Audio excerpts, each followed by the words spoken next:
Me pidieron presentar sobre cirugía con intención curativa. Esto es una frase en sí, pues la idea es que la cirugía de epilepsia sea curativa. Eh, en realidad, obviamente, es un tema súper extenso. Voy a dar un par de tips, pero lo más importante es pensar un poco, cuando yo ofrezco cirugía para un paciente, son los porcentajes que yo le doy al paciente. Porque muchas veces el paciente no entiende, doctor, pero ¿me voy a curar o no? Y ahí, en el fondo, hay un montón de publicaciones internacionales que dicen, ¿no es cierto?, que la cirugía de epilepsia tiene cierto o otro porcentaje de cura, pero básicamente lo que nosotros estamos haciendo es convertir un paciente con epilepsia refractaria en un paciente con epilepsia controlada, con o sin medicamentos. Y la cura solamente se menciona después de un tiempo de seguimiento más o menos largo. Y lo más lindo de todo esto es que, ya que estábamos hablando previamente sobre las políticas públicas, la cirugía de epilepsia es una de las cirugías de mayor impacto en la economía pública de un país. Es tan importante que cuando uno opera a un paciente, el efecto de la cirugía es inmediatamente postquirúrgico. O sea, no hay ninguna otra patología, cirugía cardíaca, el cáncer, ¿no es cierto?, o incluso una neumonía. ¿Ya? No hay ninguna otra enfermedad en el fondo en que uno pueda controlar la crisis en 24 horas. Y el porcentaje hoy en día en los distintos centros del mundo y en Chile, que estamos bastante bien desarrollados, es bastante alto. Entonces, esto es súper clásico. Nosotros sabemos que todos los pacientes con epilepsia refractaria deberían en algún minuto ir a una evaluación prequirúrgica. ¿Ya? ¿Por qué? Porque es la manera más sencilla en la cual identificar un foco que eventualmente puede ser para cirugía. Entonces, generalmente tenemos todas estas evaluaciones previas y, en general, la cirugía clásica con intención curativa es para las crisis focales. ¿Ya? Crisis focales en relación, ¿no es cierto?, a una lesión focal que puede ser visible o no. ¿Ya? Ahora, es importante saber que en el mundo, ¿no es cierto?, todos sabemos que hay un porcentaje importante de pacientes que tienen epilepsia y que un tercio de esos pacientes eventualmente van a ser epilepsia refractaria. Pero yo quería detenerme en un metaanálisis reciente de la doctora Huillaya, que es bien importante. Hicieron un RCT en niños con epilepsia refractaria, en el cual se demostró que la cirugía de epilepsia tiene una significativa libertad de crisis en comparación con tratamiento médico, que eso todos lo sabemos, pero a corto plazo. Ahí está lo que yo quiero destacar en este RCT. Porque nosotros, tanto en la población pediátrica como en la población adulta, nosotros sabemos que a pesar de todas las campañas que hacemos en la liga, en el fondo, en el ministerio, los pacientes siguen llegando tarde. ¿Ya? Por todas las cosas que nosotros sabemos, pero siguen llegando tarde. ¿Ya? Pero esto no está demostrado desde el punto de vista de seguimiento. Sabemos, ¿no es cierto?, que tenemos varias alternativas de cirugía, ¿no es cierto?, generalmente las resecciones focales y todo lo que apoya la resección focal, esteroide, monitoreo invasivo, en el fondo ablación láser, eventualmente, todo lo que apoya una resección focal tiene una intención curativa. Algunas desconexiones también tienen intención curativa, como son la cirugía hemisférica o las desconexiones parieto-occipitales, pero ya aquí, ¿no es cierto?, nosotros estamos en un área, en el fondo, ya más paliativa. A pesar de que estos pacientes que van a neuromodulación o caiostomía, en general hay un porcentaje bajo de pacientes que tienen cura, libertad de crisis. En caiostomía generalmente es como un 2%, en BNS aproximadamente un 5%, y hoy día en el acompañamiento con el DBS y el ARNS, depende del tipo de epilepsia, pero generalmente libertad de crisis está entre un 5 y un 17%. ¿Ya? Así que, pero eso no es la epilepsia, no son los procedimientos que van a una intención curativa. ¿Ya? ¿Cuáles son los factores predictores clásicos?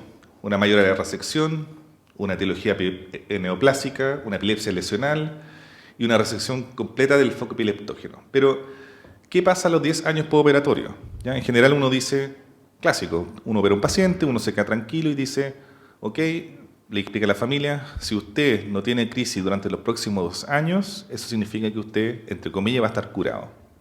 Y eso siempre tenemos ese número 2 años en la cabeza. Pero no sabemos, en el fondo, en general, lo que pasa a los 10 años. ¿Ya? Y se sabe que nosotros tenemos la sensación de que disminuyen los Engel a muy largo plazo.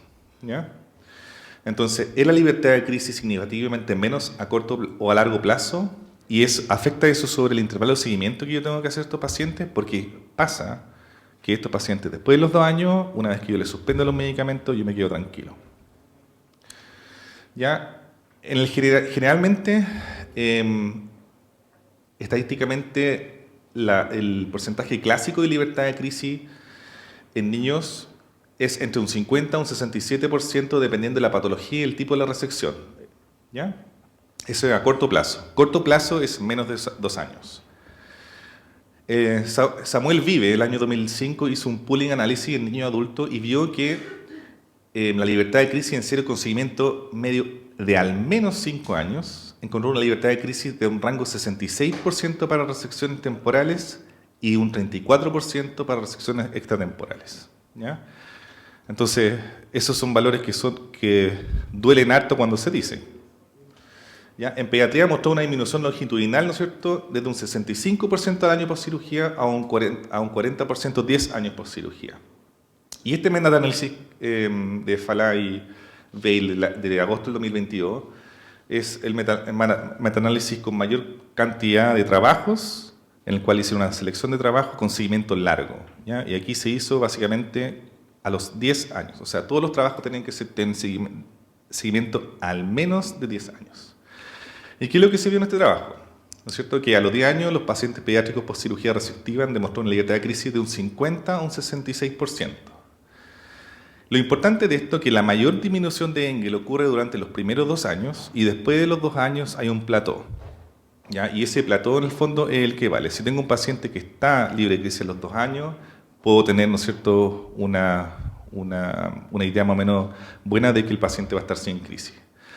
Entonces, la libertad de crisis a los 2 años sugiere que no van a tener crisis a largo plazo. Y con respecto a las variables que yo le mencioné anteriores, que son las clásicas, el tipo de cirugía fue el factor pronóstico más importante de libertad de crisis a largo plazo, en el cual la lobectomía es mejor que las resecciones focales. Esto es súper importante porque muchas de la cirugía invasiva es resección focal. ¿Ya? Entonces, uno siempre trata, ¿no es cierto?, de resecar lo menos posible para poder preservar zona de lenguaje, en el fondo, o una área motora. Y sin embargo, eso en sí va a ser un factor de menor pronóstico a largo plazo. O sea, si hay una epilepsia frontal, mi profesor en Canadá siempre me decía, epilepsia frontal, lobectomía frontal. Entonces, eso siempre sabemos que es una mejor opción. Pero la lesionectomía y la hemisferectomía también tienen un factor pronóstico positivo, pero no fue significativo.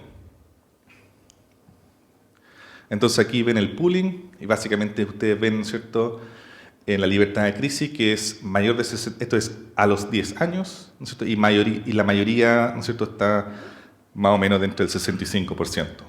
Y esto es importante porque en nuestra experiencia local, ¿no es cierto?, que son entre el Sotero y la Católica, nosotros hemos operado 142 pacientes, que nosotros siempre hablamos típicamente de la epilepsia temporal.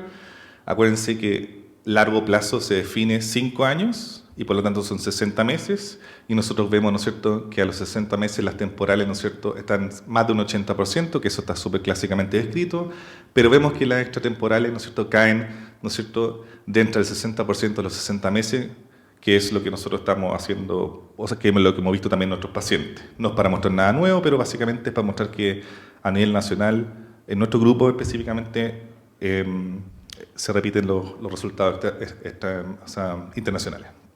Esto fue lo que hablaba un poco Reinaldo, ¿no es cierto? El año pasado en Chile se operaron 74 pacientes en el sector público. ¿Ya? Quiero establecer que el sector privado, en el fondo, tiene también hacen cirugía de epilepsia en menor medida, pero el sector público en el cual nosotros tenemos esta red de cirugía de epilepsia que hemos creado durante los últimos años, hoy día nosotros estamos absorbiendo aproximadamente 74 pacientes al año y la idea es llegar a 120 pacientes al año. 120 pacientes al año es el valor que permite el sistema, ¿ya? Entonces, el sistema público. ¿Ya? Este es un trabajo, ¿no es cierto?, que nosotros presentamos, ¿cómo se llama?, en la Sociedad Chilena de Neurocirugía, y básicamente habla de nuestros pacientes adultos. Pacientes adultos con cirugía resectiva. ¿Ya? Y aquí nosotros ven, era un total de 35 pacientes y aquí la gran mayoría tuvo una resección completa, el 80%, y el Engel, ¿no es cierto?, es bastante alto en general. ¿Ya? El tema es, nuevamente, esto es que los seguimientos son bajos. Obviamente nosotros llevamos mucho tiempo, entonces nos gustaría tener, lo más probable es que este resultado está inflado, ¿no es cierto?, por el corto seguimiento. ¿Ya? En este trabajo nosotros vimos que la gran diferencia que teníamos en esta época, que en el sector público no teníamos un monitoreo invasivo y en la católica sí, y que los factores de riesgo para recurrencia de crisis más importantes eran una zona epileptogénica multilobar, la alta frecuencia de crisis prequirúrgica y una histopatología negativa, que es el gran miedo que tenemos todos. Con respecto a la cirugía en pediatría, ¿ya? Básicamente nosotros recibimos, ¿no es cierto?, de todos estos hospitales, incluyendo de la Liga, ¿ya?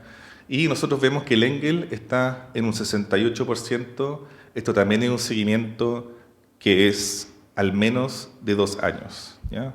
E insisto, quiero recalcar, ¿no es cierto?, lo del seguimiento de estos pacientes. ¿Ya? Bueno, aquí tenemos pacientes con hemiferectomía, ¿no es cierto?, TPO, lobectomías temporales y resecciones, ¿no es cierto?, lesionectomía, tenemos todo en esa torta que les mostré. ¿Ya? Aquí básicamente en el fondo, le mostramos esto, mandamos nuestro número de pacientes a un artículo que fue publicado en la epilepsia sobre la hemifectomía. Es un número súper chico, pero de lo que mandamos nosotros, pero el trabajo más grande de recopilación de hemifectomía que se ha hecho, ¿ya? En total eran 3.000 pacientes, y ahí también se mostró que la hemifectomía mostraba en el fondo una libertad de crisis alta, ¿no es cierto?, los 2 años, aproximadamente un 70%, y lo más importante, que habían algunas técnicas quirúrgicas que eran mucho mejores que otras, y ha hecho básicamente que pacientes que, por ejemplo, hacían, no sé, hemifectomía que era perisilviana, ahora se hacen paramediana, por ejemplo. Eso andaba mejor. Entonces, muchos cirujanos han cambiado la técnica quirúrgica en ese sentido. Y obviamente también con intención curativa, como les dije anteriormente, este trabajo fue presentado el año pasado en este mismo congreso, y lo que les quiero mostrar es que no porque sea invasivo o porque tenga electrodo, ¿no es cierto?, la idea siempre, ¿no es cierto?, es encontrar una crisis, encontrar el foco epileptógeno. Entonces, este trabajo, ¿no es cierto?, teníamos una media bastante buena, 49 meses, o sea, que son bastante tiempo. Y la gran mayoría de estos pacientes tenían una crisis, ¿cómo se llama?, 51 crisis, ¿cómo se llama?, por mes, que es altísimo. ¿Ya? Y la clasificación de Engel postoperatorio de estos pacientes es de un 70%, lo que es súper bueno, 1A, ¿ya? Porque la gran mayoría de estos pacientes son, ¿cómo se llama?, del lado izquierdo, y son, ¿cómo se llama?, multilobares. ¿Ya? Que eso siempre ha sido un factor pronóstico negativo. ¿Ya? Y aquí ustedes ven solo un ejemplo en el cual el Taylor resection de una pequeña lesión, ¿no es cierto?, cerca de área motora, especialmente la pierna, en el cual nosotros le hicimos un invasivo y nos permite hacer, ¿no es cierto?, estas resecciones pequeñas, y ahí podemos sacar todo, área interictal, ictal, la área motora. También hacemos espectroscopía para poder ver, ¿no es cierto?, área motora y lenguaje sin tener que estimular al paciente, que es bien importante. ¿Ya? Y eso nos ayuda mucho en pacientes que tienen un retraso o la gente que no puede obedecer órdenes por alguna otra razón. ¿Ya? Ay, se me ocurrió esto. Bueno, perdón por eso, pero como conclusión, ¿no es cierto?, nosotros hemos operado 142 pacientes durante los últimos 5 años y estamos más o menos actualmente a 2 a 4 al mes. Nuestros resultados se comparan a la literatura internacional, y la libertad de crisis a los 2 años sugiere libertad de crisis a largo plazo, que es lo más importante. La epilepsia focal, ¿no es cierto?, es la de mejor pronóstico a largo plazo, y la variable más significativa es el tipo de cirugía, siendo la lobectomía más favorable a largo plazo que la lesionectomía, ¿no es cierto?, y la hemifectomía. ¿Ya? Y quiero terminar con esto, la cirugía de epilepsia con intención curativa es el tratamiento que más impacto económico tiene sobre la sociedad. ¿Ya? Así que es importante que nosotros velemos más por eso. Eso es, muchas gracias.